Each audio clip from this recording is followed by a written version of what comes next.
네, 여러분 안녕하세요. 뉴스입니다. 후쿠시마 핵 오염수가 안전하다고 대대적인 홍보 활동에 들어간 윤석열 정부 여당. 매국 정권이라는 비판에도 아랑곳하지 않고 그들의 영업 활동은 그칠 줄 모르고 있습니다. 어제 국임당의 성일종은 민주당이 괴담을 유포하고 있다면서 수산물에는 방사능 오염이 없다라며 맛있게 드셔달라라고 말하기도 했었죠. 그런데 무식한 건지 용감한 것인지 아니면 오기를 부리는 것인지는 모르겠으나 나는 처리된 후쿠시마 오염수를 가져오면 방류 농도로 희석해서 마시겠다. 과학으로 판단할 사안을 주관적 느낌으로 왜곡하지 말아달라라며 핵 오염수물을 마시겠다라고 나선 자가 나타났습니다.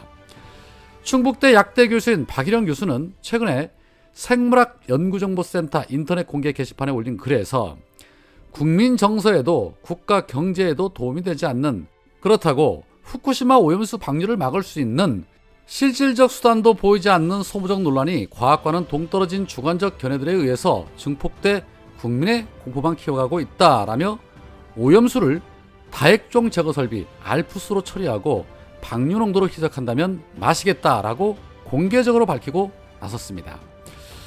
박 교수는 이날 연합뉴스와의 통화에서 이런 말도 했습니다.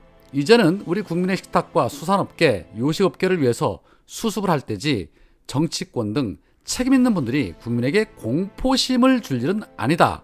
관련 전공을 한 사람으로서 욕을 좀 먹더라도 얘기를 해야 하지 않겠느냐라는 생각에 글을 썼다. 물론 주변에 쓰레기가 많이 흩어져 있다고 해서 담배꽁초 하나를 더 버리는 게 좋은 일은 아니다. 하지만 누군가 담배꽁초 하나를 더 버렸다고 해서 온 세상이 담뱃재로 다 뒤덮였다고 할 수는 없지 않느냐라고 입을 털었습니다. 왜 안 나오나 했습니다. 윤석열도 국임당도 그 어느 누구 하나 안전하다, 내가 나서서 마시고 검증하겠다라고 안 나서나 했는데 드디어 한 명 나타났습니다. 물 마시는 것도 좋은데 근처에서 세슘이 기준치의 100배나 나왔다는 그 우럭도 좀 드실 걸 권유해드리고 싶습니다. 이왕 검증하겠다고 나섰으면 확실하게 검증해 주시는 게 좋지 않을까요? 정부의 부담을 덜어주기 위해서 본인이 먼저 앞장서겠다는 인물이 나왔으니 말 나온 김에 윤석열 정부는 즉각 다액종 제거 설비 알프스로 처리하고 방류 농도로 희석한 그 핵 오염수 공수해서 전 국민들이 보는 앞에서 생중계로 그 물을 마시는 장면을 방송해 주시기 바랍니다. 설마 그 이후에 뭐 연락이 두절됐다거나 그런 일은 행여 발생하지 않겠죠. 일본인도 안 하는 짓을 한국인이 앞장서겠다는데 일본이 얼마나 고마워하겠습니까?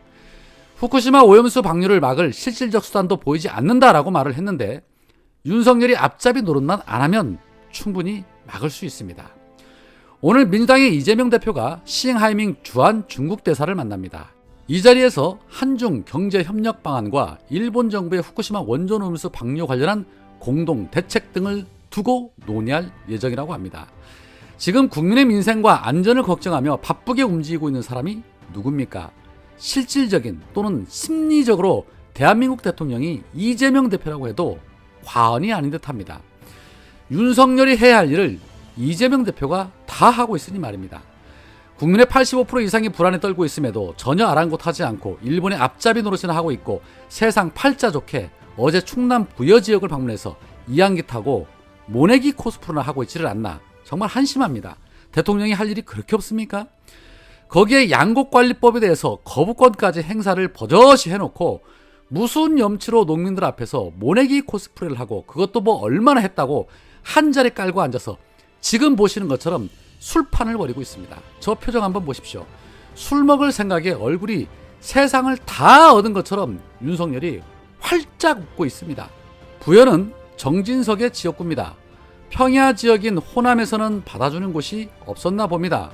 사실 윤석열도 윤석열이지만 이 주변 사람들 역시도 그렇게 생각이 없을까 참 안타깝다는 생각이 저절로 듭니다. 국민들은 3중 4중고로 고통을 겪고 있는데 전혀 동질감을 못 느끼는 것이겠죠. 평생 갑의 위치만 살아왔으니 당연하겠죠. 그러나 세상이 만만치 않다는 걸 머지않아 느끼게 될 겁니다.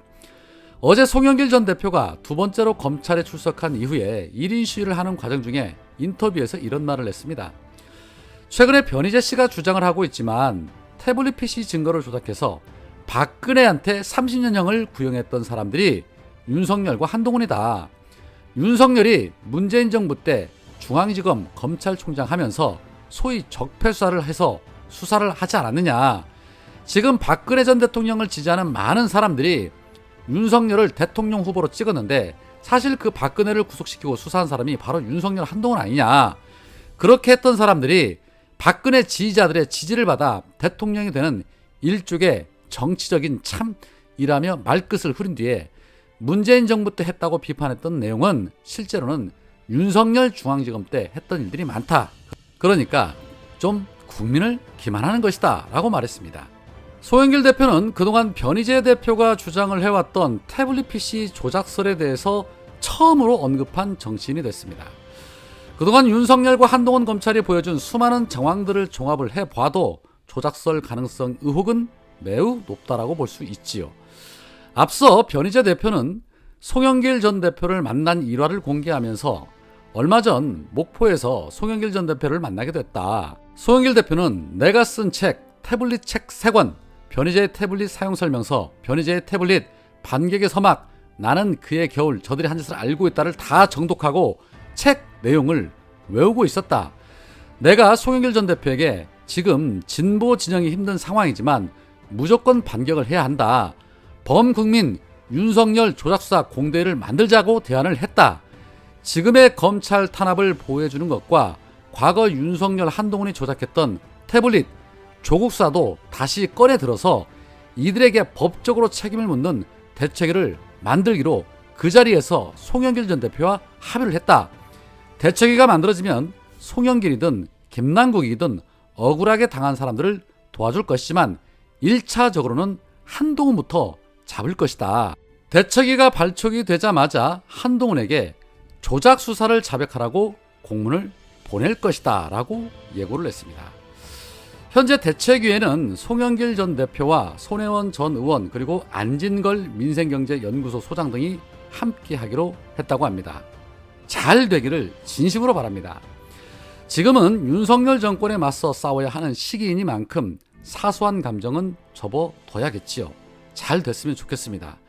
이렇게든 저렇게든 지금 검사 독재 정권 타도만 된다라면 우리가 응원하지 못할 일은 없다라고 생각을 합니다. 군부 독재 정권 때보다도 더 심각한 이 검사 독재 정권을 지금 막아내지 못하면 대한민국의 미래는 암울해집니다.